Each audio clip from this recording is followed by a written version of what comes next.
ஒரு அப்பா தன்னுடைய 2 மகன்களுக்கு ஒரு போட்டி ஒன்று வைக்கிறாரு. பசங்களா, அப்பா நான் 100 மீட்டர் தள்ளி 3 கற்களை வச்சுட்டு வந்திருக்கிறேன். உங்க 2 பேர்ல யாரு அதுல பெரிய கல்லை என்கிட்ட எடுத்துட்டு வரீங்களோ அவங்களுக்கு இன்னைக்கு நான் ஆசைப்பட்டதை வாங்கி தரேன் அப்படின்னு சொல்றாரு. அந்த பசங்களும் சரிப்பான்னு சொல்லிட்டு போட்டியை ஆரம்பிக்கிறாங்க. அப்ப அவங்க 2 பேரும் ஓடி போய் அங்க இருந்த 3 கற்களையும் போய் பாக்குறாங்க. அப்ப அங்க முதல் கல் ஓரளவுக்கு சின்னதா இருக்கு, 2வது கல் அதை விட ஓரளவுக்கு பெருசா இருக்கு, 3வதா இருக்கிற கல் இந்த 2 கல்லையும் விட ரொம்பவே பெருசா இருக்கு. இத பார்த்துட்டு பையன் என்ன யோசிக்கிறானா, அப்பா பெரிய கல்லா தூக்கிக்கிட்டு வந்தாதான் நம்ம ஆசைப்பட்டதை வாங்கி தருவாருன்னு சொல்லி 3வதா இருக்கிற அந்த பெரிய கல்லை தூக்கிக்கிட்டு போறான்.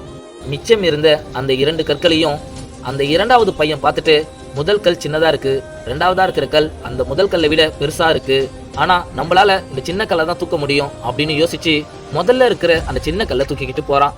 இதுக்கு மேல இந்த கதையில அப்படி என்ன நடந்திருக்கும்னு நீங்க தெரிஞ்சுக்கணும்னா கீழே இருக்கிற அந்த ஹேண்டில் பிளே பட்டனை கிளிக் பண்ணி பாருங்க.